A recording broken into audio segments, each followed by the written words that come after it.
Bonjour, mon nom est Nathalie Sarrazin et je suis professeure de marketing à la HESSO Valais.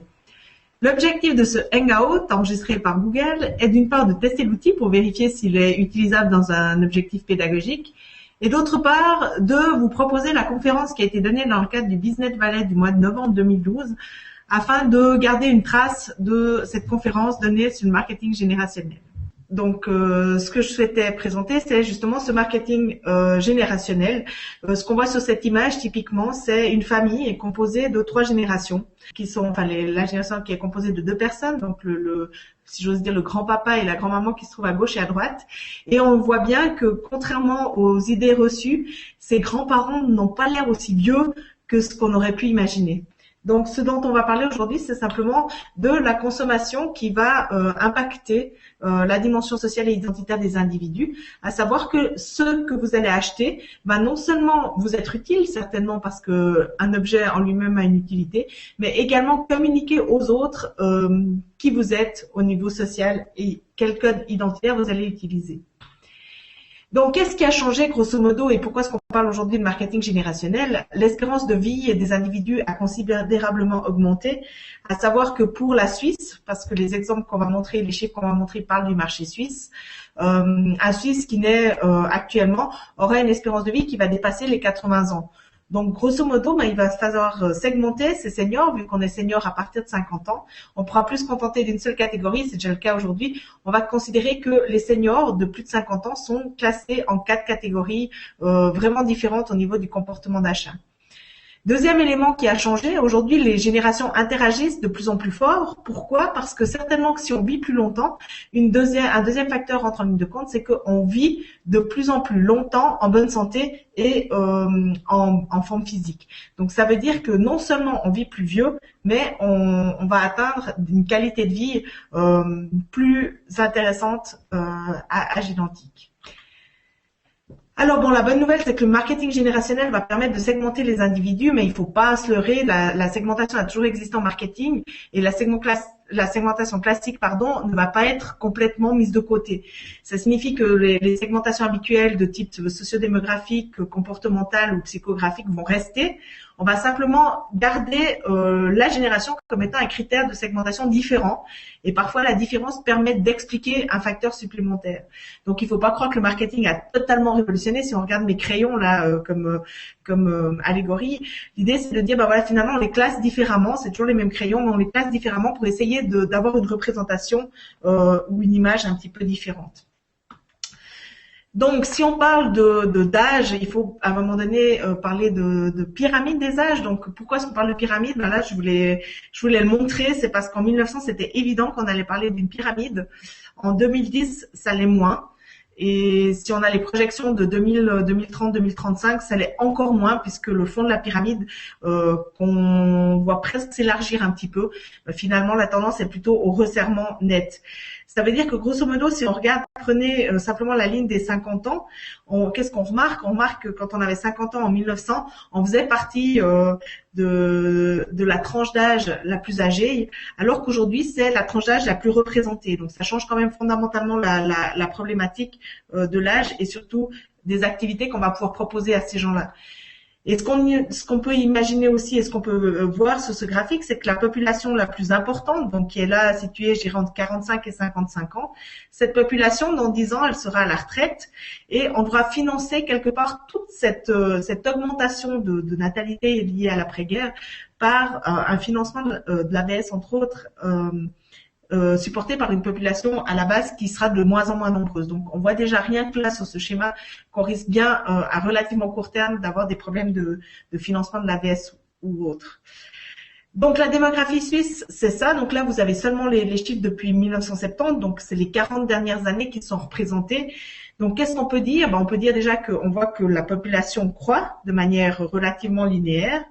On peut remarquer que si on revient en arrière, donc là on n'a pas ce chiffre sur ce schéma vu qu'on s'arrête en 1970, mais si on remonte à 1930, on peut voir que la population en 1930 était de 4 millions, donc elle a doublé en relativement peu de temps, en moins d'un siècle, donc c'est juste incroyable. Et ça veut dire que finalement, vu qu'on a atteint cet été les 8 millions d'habitants en Suisse, ben, il va falloir faire quelque chose pour analyser concrètement ce que cela aura comme impact sur la consommation et sur l'économie.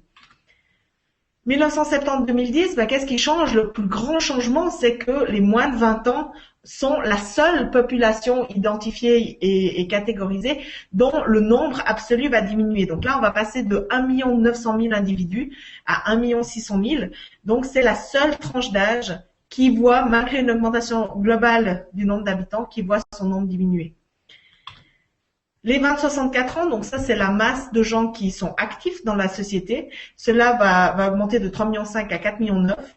Et ce qui est intéressant, c'est les plus de 65 ans. Donc là, on va de 65 à 79. Donc cela, c'est sans méchanceté, c'est ceux qui nous intéressent encore au niveau du marketing parce qu'on va pouvoir changer leur comportement et leur proposer une nouvelle possibilité de consommation. Cela croisse. Les 79 ans et plus également, donc une très très nette croissance de plus de 200%. Mais ce qu'il faut imaginer, c'est que quand on a dépassé 80 ans, ça devient très difficile d'avoir des comportements de consommation qui changent. Donc en gros, le marketing va avoir un peu plus de peine à les cibler et à s'intéresser à cette tranche de population, en tout cas pour les biens de consommation classiques. Alors, ce qui est intéressant de voir, c'est que le marketing générationnel sous-entend qu'on va regarder l'analyse de nos populations à travers le prisme générationnel et la génération d'appartenance. Pourquoi ?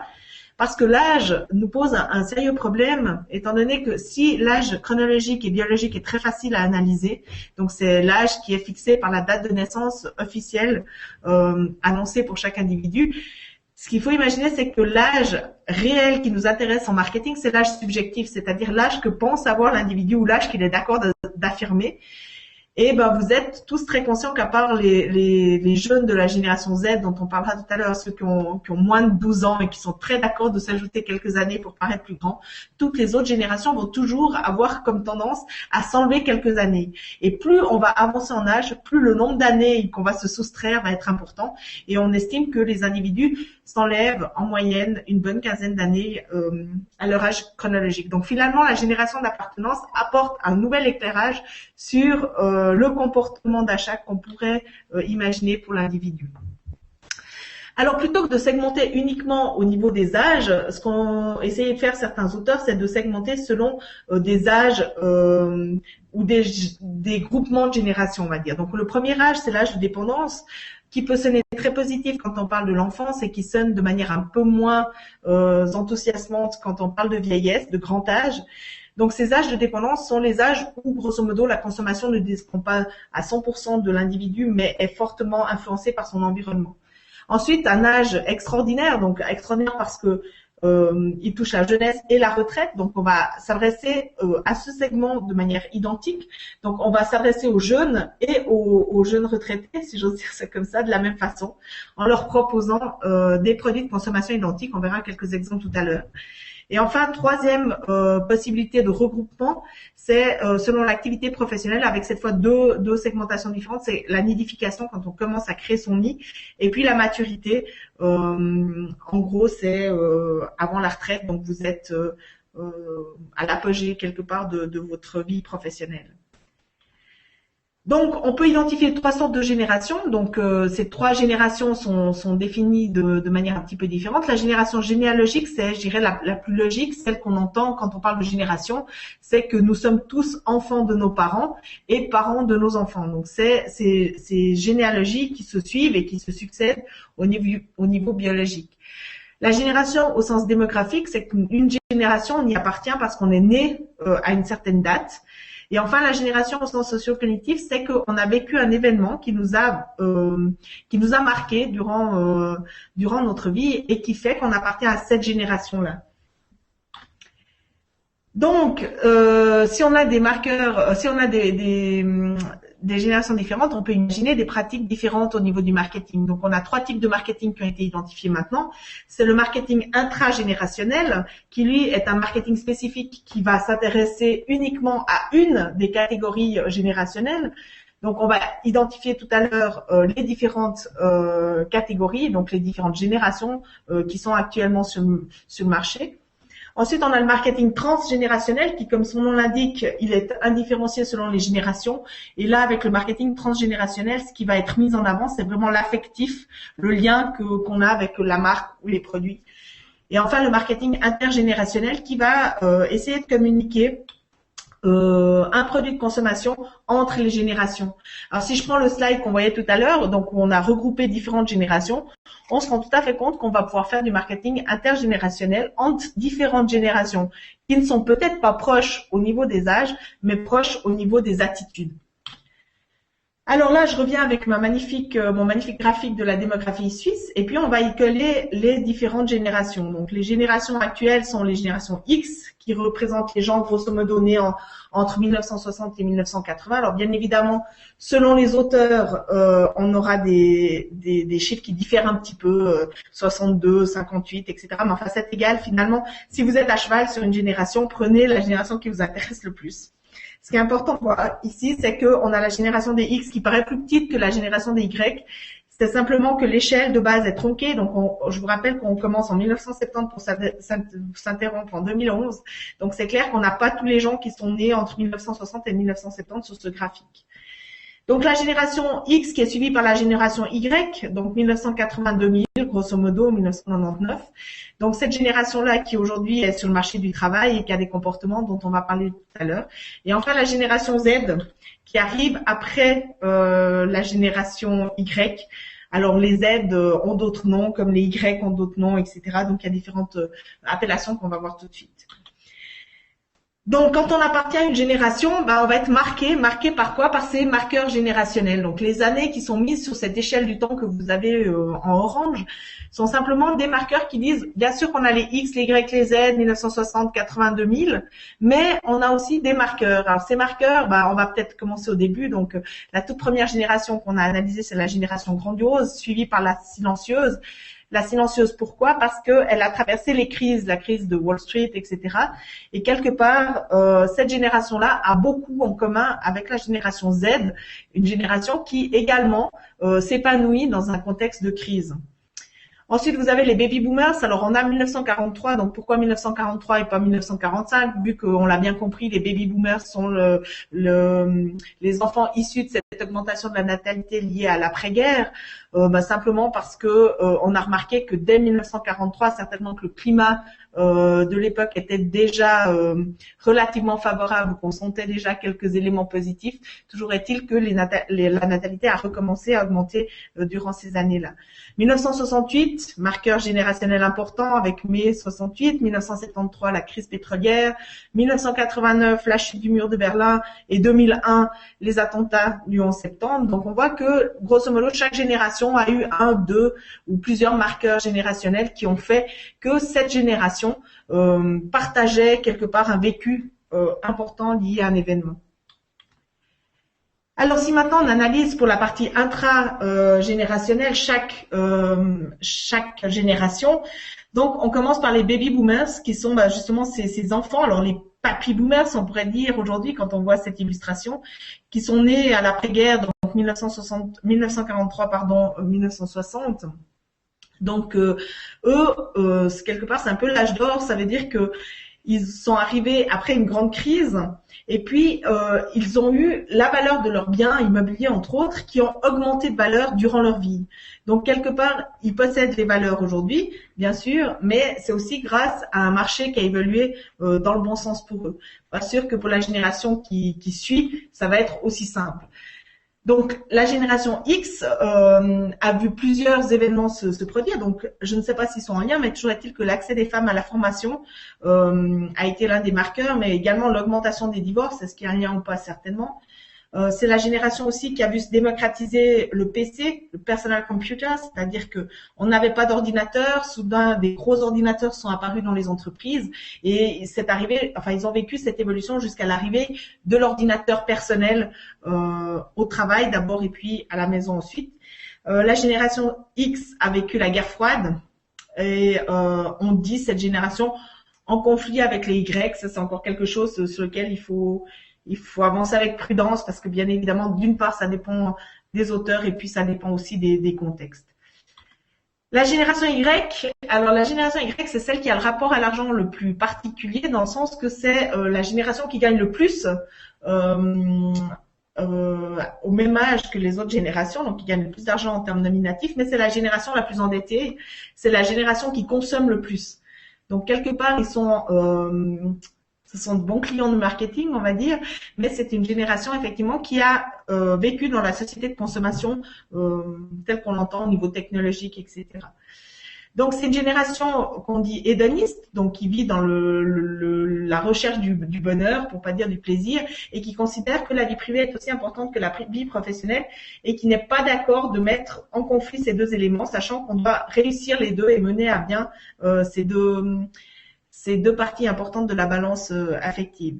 C'est une génération qui n'est pas née avec Internet, mais qui a grandi avec, et qui communique très facilement par SMS ou Facebook, plutôt que par l'email, qui sous-entend une lourdeur et surtout un spam très important. Peut-être la différence entre les X et les Y, les X ont vu le démarrage de l'email, les Y ont vu, je veux pas dire sa fin, mais grosso modo, aujourd'hui, on reçoit beaucoup plus d'emails commerciaux que d'emails personnels, ce qui fait certainement que le média nous intéresse un petit peu moins.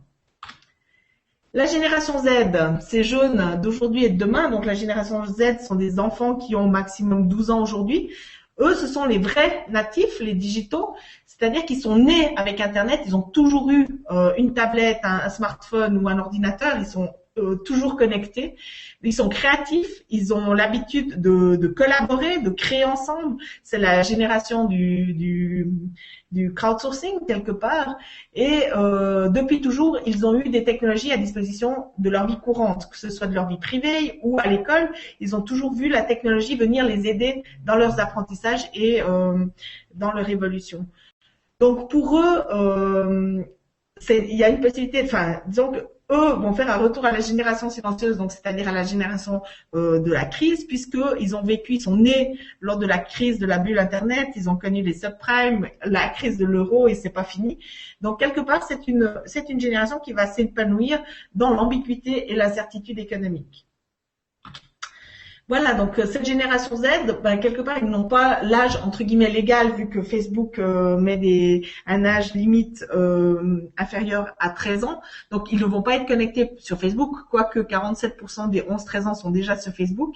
Mais on va leur fournir des outils à leur destination qui sont déjà ultra connectés. Donc si on regarde ici, on a le jeu actuel de Migros, un jeu qui tourne autour des Animanca, des dinosaures, etc. Et on voit que malgré qu'on s'adresse à un public d'enfants, on a une application mobile donc qui fonctionne sur un smartphone, on a un réseau social donc on peut se créer un compte, on peut interagir avec d'autres enfants dans la vraie vie en faisant des échanges de dinosaures, mais aussi dans la vie virtuelle en jouant à des jeux, etc. Et même si Animanca n'a pas eu les retours escomptés en termes de fréquentation, c'est un des exemples, Lego fait la même chose, Playmobil fait la même chose, etc., de comment va fonctionner cette génération d'ultra connectés. Donc, on a un jeu dans la vie réelle, on doit avoir son pendant dans la vie électronique pour que ces jeunes connectés et qui aiment participer et qui sont créatifs puissent interagir. Alors ça, c'était pour toute la partie intragénérationnelle. Maintenant, si on passe au marketing transgénérationnel, je crois que l'exemple suisse le plus intéressant, c'est le cirque CNI. Il y en a plein d'autres, des exemples, je vous en montre tout à l'heure. Pourquoi le cirque CNI? Parce que quelque part, on fait la même communication pour tout le monde, donc il n'y a pas un marketing différencié en fonction des générations.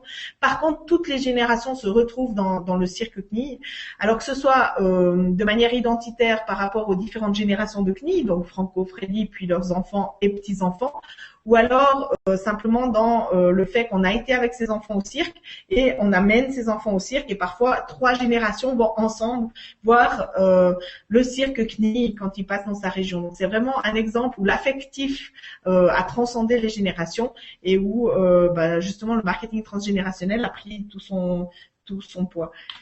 D'autres exemples, donc Ovomaltine, où on voit la même chose, donc l'Ovomaltine qui transcende les générations. On aime Ovomaltine, la marque presque suisse. Et enfin, le dernier exemple, le parfait, donc nos grands-parents en mangeaient, nos parents en mangeaient, nous en mangeons et nous en ferons manger à nos enfants. Donc c'est vrai que ce produit, donc là, qui nous a fait un petit clin d'œil en inventant la e-tartine sur laquelle, de manière virtuelle, on va pouvoir écrire un message dans sa tartine de parfait. Donc, c'est un produit qui s'adresse à toute la famille en même temps et qui, par son affectif, va permettre de passer de génération en génération. Troisième volet, le marketing intergénérationnel. Donc cette fois, on est exactement à l'intersection de générations. Ça veut dire qu'on a pris 2 générations. Ici, un baby boomers qui est Bernard Russi et une jeune femme qui est Mademoiselle Chumikcheva. Et on voit qu'on propose le même produit avec des avantages financiers différents, mais le même produit à 2 segments différents, mais ces segments qui sont des segments de liberté. Donc, quelque part, ça veut dire que même produit, cible différente, mais avec un objectif final identique. Donc, ici, on a la même chose avec la famille Noah, père et fils. Donc, même produit, 2 cibles générationnelles différentes. La même chose, au fond, avec ces tandem mère-fille où on a le même produit mais 2 générations qui vont pouvoir l'utiliser. Et enfin, trophée PNB Paribas de la famille où on va faire des tandems pour jouer au tennis où on aura 2 membres de la famille qui appartiennent à des générations différentes qui vont former des tandems pour affronter d'autres tandems. Donc l'idée c'est de voir qu'on s'adresse avec le même produit à 2 générations différentes qui vont se l'approprier de manière peut-être un petit peu différente mais toujours est-il relativement connexe. Voilà. Alors, en conclusion, que dire? Si ce n'est que le marketing générationnel n'explique pas tout, il apporte juste une couche supplémentaire au marketing pour aider à comprendre les comportements du consommateur face à sa consommation, justement. Ne vieillissez pas trop vite, c'est peut-être le message. Donc, quelque part, vu qu'on va de toute façon, plus on vieillit, plus on va essayer de s'enlever des années. Donc, grosso modo, restez jeune dans votre tête, acceptez le changement et tout ira bien. Voilà, j'en ai terminé avec cette présentation. J'espère qu'elle vous aura convaincu que le marketing générationnel est une thématique qui mérite qu'on s'y attarde. Si cette mini-conférence vous a plu, n'hésitez pas à nous suivre sur LinkedIn, sur Twitter, sous l'acronyme IEM Valais. À bientôt.